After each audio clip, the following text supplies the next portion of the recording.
اسلامی لیگ ناظرین، ذوالفقار راحت آپ کی خدمت میں حاضر۔ ناظرین، آج بہت اہم ٹاپک ہے اور بڑی امپورٹنٹ چیزیں آپ سے شیئر کرنی ہیں، اور یہ ایشو ہے افغانستان سے ریلیٹڈ، یہ ایشو ہے پاکستان سے ریلیٹڈ، یہ ایشو ہے نیو ورلڈ آرڈر کا، اور یہ وہ نیو ورلڈ آرڈر نہیں ہے جو امریکہ نے دیا تھا، ایک نیا نیو ورلڈ آرڈر بننے جا رہا ہے۔ اور ہم اس بات پہ بھی بحث کریں گے کہ کیا امریکہ نے جو نیو ورلڈ آرڈر دیا تھا ایک سپر پاور کے طور پر، کیا وہ تبدیل ہونے جا رہا ہے؟ کیا امریکی نیو ورلڈ آرڈر کی تبدیلی میں پاکستان کا بھی کوئی اہم ترین رول ہے؟ آنے والے دنوں میں کیا ہونے جا رہا ہے؟ افغانستان کے اندر جو تبدیلی آئی، وہ تبدیلی پوری دنیا پر اور پاکستان پر اور امریکہ پر کس طرح اثر انداز ہو رہی ہے؟ اور یہ نیو ورلڈ آرڈر جو پاکستان سے نکل رہا ہے اور پاکستان سے نکل کے اس خطے کی قسمت کو چینج کرنے جا رہا ہے، یہ عزت اور رسپیکٹ کس کے حصے میں آ رہی ہے؟ کون اس کو لیڈ کرے گا؟ تو یہ اہم ترین بات ہے آج جو آپ کے سامنے رکھوں گا۔ تو ناظرین، بنیادی کویسچن وہی ہے کہ کیا نیو ورلڈ آرڈر جو امریکہ نے دیا تھا، کیا وہ تبدیل ہونے جا رہا ہے؟ ہاں، یس، وہ تبدیل ہونے جا رہا ہے۔ کس طرح تبدیل ہونے جا رہا ہے؟ پہلی بات تو یہ ہے کہ امریکہ کے اندر ایک ریسرچ پیپر سامنے آیا ہے جس میں ٹرمپ دور کے اندر اس بات کی نشاندہی ہو گئی تھی کہ افغانستان کے اندر جو لڑائی کے نام پہ، جو داعش کو مارنے کے نام پہ، جو طالبان کو مارنے کے نام پہ اور امریکہ کے دشمنوں کو ختم کرنے کے نام پہ جو لڑائی ہو رہی ہے، وہ بنیادی طور پہ سی آئی اے کے کچھ افسران، کچھ جنرلز، کچھ کنٹریکٹرز کی کمائی کا ذریعہ ہے۔ وہ خفیہ جو پیپر سامنے آئے ہیں اس میں ایک خوفناک حقیقت سامنے آئی، جس میں یہ بات سامنے آئی کہ یہ جو پوری دنیا کے اندر امریکہ جنگیں تھوکتا ہے اور وہ جنگیں مسلط کر کے پھر لوگوں کو مارتا ہے، تو یہ بنیادی طور پہ سی آئی اے کا، امریکی فوج کا اور کچھ ایک مافیا وہاں پہ پیدا ہوا ہے، اس کا بزنس ہے۔ وہ اسلحہ بھی بیچتے ہیں، اسلحہ یوز بھی کرتے ہیں، اور بلین ٹریلین ڈالر پھر اپنی جیب میں ڈال لیتے ہیں اس ملک کی ریہیبلیٹیشن کے نام پہ، اس کی ڈیولپمنٹ کے نام پہ، وہاں پہ اپنا نیریٹو پنچانے کے نام پہ۔ تو افغانستان کے اندر ایسے ہی ہوا۔ ٹرمپ چونکہ بڑا شارپ آدمی تھا، بزنس مین تھا، اس نے اس ساری چیز کو سمجھ لیا اور ٹرمپ نے ڈیسائیڈ کر دیا تھا بنیادی طور پہ کہ وہ افغانستان سے نکل جائے گا اور افغانستان کے اندر مزید پیسہ ضائع نہیں کرے گا۔ اور اس نے کئی میٹنگز میں یہ بات کہی تھی کہ یہ ایسے ہی ہے کہ امریکی قوم کی جیب سے پیسہ نکال کے ہم کنویں میں ڈالتے جا رہے ہیں، اور وہ کنواں نہ بھرے گا اور نہ اس کا کوئی نتیجہ نکلے گا۔ افغانستان کے پہاڑوں کو ہم کبھی بھی سر نہیں کر سکتے، اور پہاڑوں کے اوپر کتنا بم ماریں گے، ڈیزی کٹر ماریں گے، کتنی دفعہ ماریں گے، اور ہر بار وہاں سے نیچے سے بغاوت سامنے آئے گی، اور بغاوت کی ایک فصل ایسی تیار ہوگی کہ جو پوری دنیا کے اندر امریکی نفرت کی صورت میں پھیل جائے گی۔ ویتنام کے اندر بھی یہی ہوا، میڈل ایسٹ کے اندر یہی ہوا، عراق کے اندر یہی ہوا۔ جہاں جہاں امریکہ گیا، نفرت کے بیج بوتا چلا گیا، اور اس کے نتیجے میں وہ نفرت آج بھی امریکہ کا پیچھا کر رہی ہے۔ تو وہاں پہ اس وقت یہ ریئلائزیشن آئی اور ایک نئی پالیسی ترتیب دی گئی جس میں یہ کہا گیا کہ اب جنگوں میں ہم نہیں جا سکتے۔ ایک سٹیج کے اوپر وہاں پہ جو سروے سامنے آیا، اس میں کوئی 60-70 ہزار فوجی ایسے سامنے آئے کہ جو ذہنی طور پہ یا تو پاگل ہو چکے ہیں یا اسپتالوں میں پڑے ہوئے ہیں، اور ان کی جو فیملیز لائف تھی وہ ڈسٹرب ہو چکی ہے، اور اس ساری کی وجہ امریکہ کی وہ جنگیں ہیں اور وہ لڑائیاں ہیں جو امریکہ نے مختلف اوقات پہ مختلف ممالک کے اندر لڑی ہیں۔ اب وہ ان جنگوں کا ذمہ دار کون ہے، یہ امریکی قوم پوچھ رہی ہے، اور وہاں پہ اربوں خربوں ڈالر جو امریکہ سے لا کے یہاں پہ جونکا گیا ہے اور کچھ لوگوں کی جیبوں میں چلا گیا ہے، اس کا ذمہ دار کون ہے، یہ بھی امریکی قوم پوچھ رہی ہے۔ تو ٹرمپ نے بنیادی طور پہ اس معاملے سے بغاوت کی، انہوں نے کہا کہ ہم یہ بزنس مینوں کا پیسہ، ٹیکس پیئر کا پیسہ، عوام کا پیسہ اس طرح چند لوگوں کی جیبوں میں جنگ کے نام پہ، امریکہ کو بچانے کے نام پہ، امریکی قوم کو فیئر میں ڈال کے اس لڑائی کے نام پہ ہم برداشت نہیں کر سکتے. تو ٹرمپ کو تو اس کی سزا مل گئی. یہ میں بڑے وثوق کے ساتھ کہہ رہا ہوں کہ ٹرمپ کو اس کی سزا ملی, لیکن وہ ایک ڈائریکشن دے گیا, اور وہ ڈائریکشن کو بعد میں آنے والے لوگ آج تک فالو کر رہے ہیں. جو بائیڈن نے اسی ڈائریکشن کو فالو کیا, اور انہوں نے کہا کہ اینی کاسٹ ہم نے افغانستان سے نکلنا ہے, ہم اس لڑائی میں, اس ضد میں, اس انا میں نہیں پڑنا چاہتے کہ امریکہ سپر پاور ہے اور یہاں پہ اس کو چیلنج کیا جا رہا ہے. تو انہوں نے ایک راستہ دیکھا اور اس راستے کے نتیجے میں سیف ایگزٹ کی ریکویسٹ کی, اور پاکستان نے بھی اس کی مدد کی. وہ تو آپ کے سامنے ایک حقیقت تو یہ تھی جو آپ سے میں شیئر کرنا چاہ رہا تھا. دوسری بات یہ ہے کہ امریکہ کی یہ ذلت امیز جو پسپائی ہے, اس کے بعد اب اس ریجن میں ہونے کیا جا رہا ہے. ہم نے بہت دفعہ سنا کہ بہت سارے کتابوں کے اندر حدیثوں کے حوالے بھی دیے گئے کہ اس کے اندر یہ لکھا ہوا ہے کہ اس افغانستان کی اس پٹی سے, اور خاص کچھ ایریے کی نشاندہی کی جاتی ہے کہ وہاں سے ایک موو اٹھے گی, ایک تحریک اٹھے گی جو پوری دنیا کے اوپر چھا جائے گی, اور وہ اسلام کی احیاء کی تحریک ہوگی وغیرہ وغیرہ. اس طرح کی بہت ساری باتیں ہم نے سنی. بہت سارے لوگوں نے پہلی دفعہ جب طالبان آئے تو اس کو کہا کہ یہ وہی تحریک ہے جو اٹھ گئی ہے اور یہ اب پوری دنیا میں چھا جائے گی. خیر وہ آگے جا کے معاملہ رک گیا, اب دوبارہ طالبان آ گئے, پھر اسی طرح کی باتیں کی جا رہی ہیں. میں اس بحث میں, اس مذہبی بحث میں پڑے بغیر میں بڑی ریئلسٹک بات آپ سے شیئر کرنا چاہ رہا ہوں, جو فیکٹس کے اوپر, جو تجزیے کے اوپر, جو حقائق کے اوپر اور کچھ انفارمیشن سے تعلق رکھتی ہے. معاملہ اصل میں یہ ہے کہ افغانستان سے جو ہی امریکہ بھاگا, بھارت کی انویسٹمنٹ زیرو ہو گئی, بھارت بھاگ گیا. یہ دو ایسے پلیئرز تھے, روس پہلے ہی آپ کو پتہ شکست کھا چکا, یہ دو ایسے پلیئرز تھے جو اس خطے کے اندر جن کے کوئی سٹیکس نہیں تھے,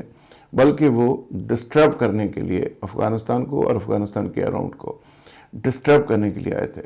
ایک قبضہ کرنے کے لیے آئے تھے, وسائل چھیننے کے لیے آئے تھے, وسائل پہ قبضہ کرنے کے لیے آئے تھے. اس لیے ان کے چونکہ سٹیکس نہیں تھے تو ان کو افغانستان کی ترقی, افغانستان کے امن اور افغانستان کے کسی معاملے سے ان کا کوئی تعلق نہیں تھا. لیکن جو ہی امریکہ وہاں سے نکلا, جو ہی بھارت وہاں سے بھاگا, تو اب اس خطے کے جو سٹیک ہولڈرز ہیں جینون, جس میں پاکستان ہے, جس میں چین ہے, جس میں رشیا ہے, جس میں ازبکستان ہے, جس میں آذربائیجان ہے, جس میں ترکمانستان ہے, جس میں ایران ہے, یہ تمام کے تمام لوگ اکٹھے ہو گئے. اور اس کا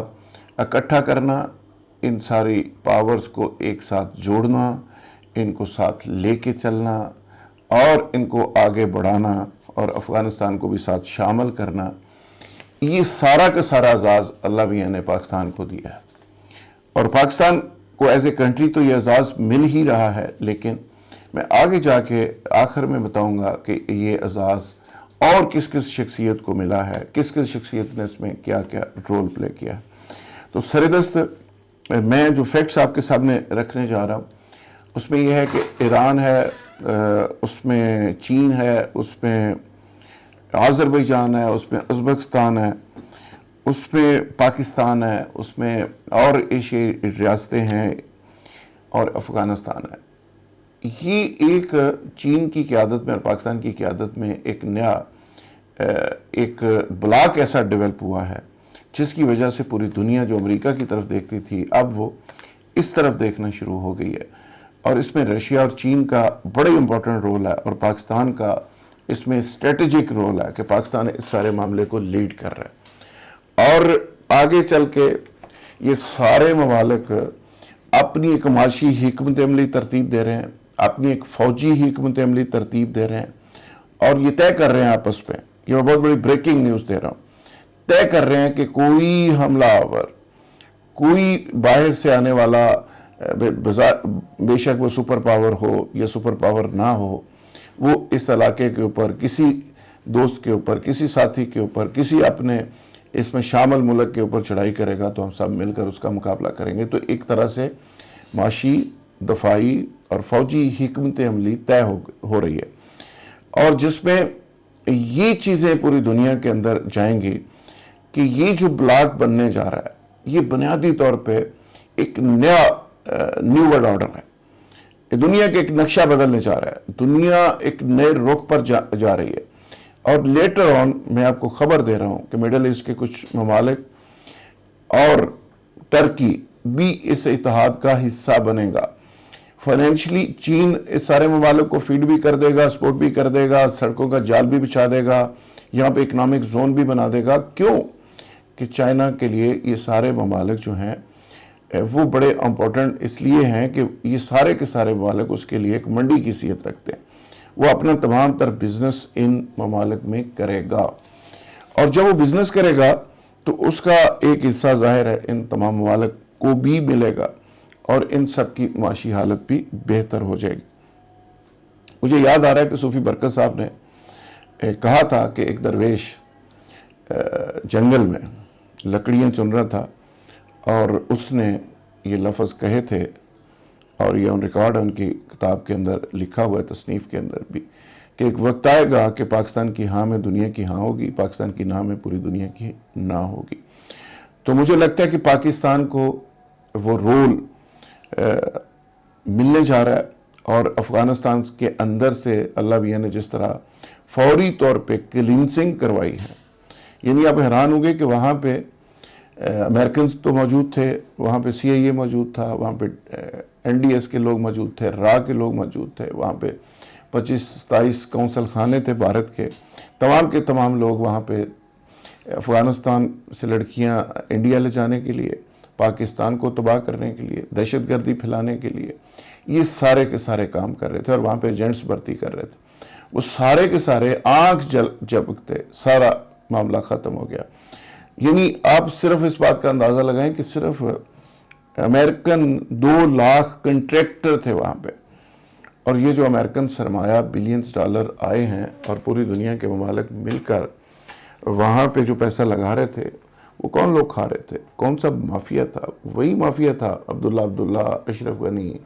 صالح، اور یہ تمام لوگ، سی آئی اے کے لوگ ساتھ ملے ہوئے تھے، کچھ باقی لوگ تھے. یہ کرتے یہ ہیں امریکنز کہ جنگ کے نام پہ کسی ملک کے اندر جاتے ہیں اور وہاں پہ لوکل اپنے چمچوں اور ایجنٹوں کو ساتھ ملاتے ہیں، اور پھر وہاں سے پیسہ جاری ہوتا رہتا ہے اور یہ کھاتے رہتے ہیں. آن گراؤنڈ ہوتا کچھ نہیں، آن گراؤنڈ سے ریپرزنٹیشنیں بتاتے رہتے ہیں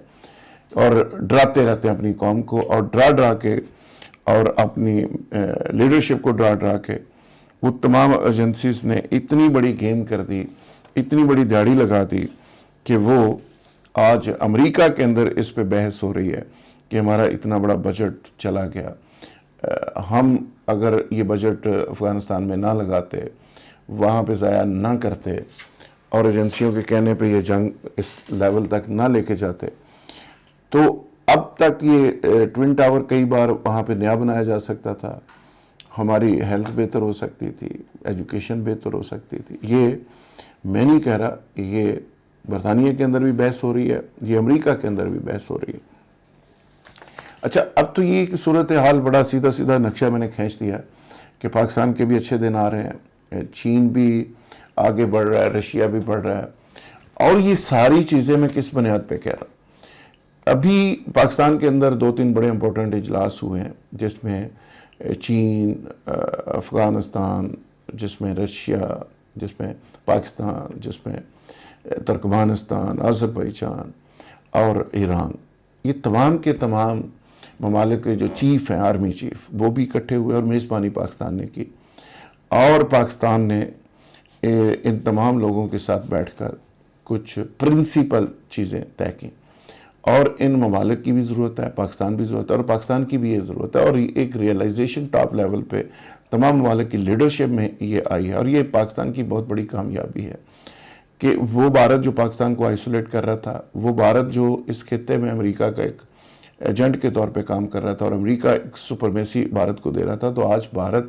پاکستان کو آئسولیٹ کرتے کرتے خود آئسولیٹ ہو گیا، خود نکرے لگ گیا پنجابی میں. تو اب بھارت کو خود سمجھ نہیں آ رہی کہ وہ کس طرف جائے اور کہاں جائے. بھارت اس ساری صورتحال کو ایکسپلائٹ یقیناً پھر کر سکتا ہے، کچھ پیسے ویسے امریکہ سے لے سکتا ہے کہ جی اس خطے کے اندر دیکھیں چین آگے آ گیا، رشیا آ گیا، اور آپ کے مفادات خطرے میں آ گئے وغیرہ وغیرہ. تو یہ وہ نقطہ ہے جس نقطے کو پاکستان مائنس کر سکتا ہے، مزید مائنس کر سکتا ہے، کہ امریکہ کو آپ فیئر میں اگر ڈالیں گے تو وہ یہاں پہ کوئی نہ کوئی اتحادی ساتھ بنائے گا. اگر اس کا فیئر ختم کر دیں گے تو انڈیا کو آٹومیٹیکلی جو امریکہ فیڈ کر رہا تھا, پیسے دے رہا تھا, اسرائیل دے رہا تھا, آپ اسرائیل اور امریکہ کو اس فیئر سے اگر نکال دیں کہ دیکھیں ہم آپ کے دشمن نہیں ہیں, ہم اپنے اپنے ملک کے اندر غربت کے دشمن ہیں, ہم اپنے اپنے ملک کے اندر حالات ٹھیک کرنا چاہتے ہیں, ہم آپ کو نہ ٹوین ٹاور کو دوبارہ گرانے کا سوچ رہے ہیں, نہ کوئی پلاننگ بنا رہے ہیں, تو میرا خیال ہے امریکہ اس خطے کے اندر ویسے ہی سائڈ پہ ہو جائے گا اور بھارت مزید آئسولیٹ ہو جائے گا. اب آخر پہ یہ بات بڑی ضروری ہے آپ سے شیئر کرنی کہ اللہ میاں نے یہ جو عزت اور رسپیکٹ دی ہے یہ عمران خان کے حصے میں دی ہے, یہ باجوہ صاحب, قمر جاوید باجوہ صاحب کے حصے میں آئی ہے, یہ جنرل فیض حمید کے حصے میں آئی ہے. کوئی کچھ بھی کہے, یہ ایک بہت بڑا چیلنج تھا, یہ بہت بڑا مارکہ تھا, یہ بہت بڑا ایک پاکستان کی تاریخ کے ساتھ جڑا ہوا ایسا معاملہ تھا جس میں اللہ میاں نے ہمیں کامیابی عطا کی ہے. اور یہ کمٹمنٹ کے ساتھ جس طرح عمران خان اس سارے معاملے کے ساتھ کھڑے رہے اور افغانستان کے معاملے میں, طالبان کے معاملے میں ان کا ایک خاص نیریٹو تھا, اور آج وہ نیریٹو جو ہے آپ کے کام آیا ہے. تو جنرل قمر جاوید باجوہ کو اللہ نے عزت اس لیے دی کہ وہ آرمی چیف ہیں, وہ ساری چیزوں کو بیک اپ کر رہے ہیں. عمران خان کو اس لیے ملی کہ وہ اس پاور میں ہے, وہ اپنا نیریٹو جو ان کا تھا اینٹی امریکہ, پرو افغانستان, وہ اس کو امپلیمنٹ کروانے میں کامیاب ہوئے. اور جنرل فیض حمید ساری چونکہ ایگزیکیوشن کر رہے تھے, اور آپ اندازہ کریں کہ آج پاکستان کی امپورٹنس کا اندازہ کریں, پاکستان کی اہمیت کا اندازہ کریں کہ پاکستان کا آرمی چیف ایک چھوٹی سی بات کرتا ہے, چھوٹی سی مومنٹ کرتا ہے تو پوری دنیا کے لیے کتنی بڑی خبر ہوتی ہے افغانستان کے حوالے سے. اور آپ کا ڈی جی آئی ایس ہے ایک کابل میں چائے کا ایک چھوٹا سا کپ پکڑ کے کھڑا ہوتا ہے تو پوری دنیا ہل جاتی ہے, اور افغانستان کے اندر ان کی موجودگی پوری دنیا کے لیے بہت بڑی خبر ہوتی ہے. تو میں سمجھتا ہوں کہ یہ ایکسٹرنل کے اوپر پاکستان کا اللہ میاں نے ایک بڑا زبردست رول ڈیفائن کیا ہے, اور اس رول کو جس طرح نبھایا جا رہا ہے اسی طرح اگر پاکستان یہ رول نبھاتا رہا ذمہ داری کے ساتھ, تو میں دعوے کے ساتھ کہہ سکتا ہوں کہ پاکستان چند سپر پاور کنٹریز میں سے ایک ہوگا, جس کی ہاں میں دنیا کی ہاں ہوگی, جس کی نہ میں دنیا کی نہ ہوگی. بہت شکریہ, تھینک یو ویری مچ.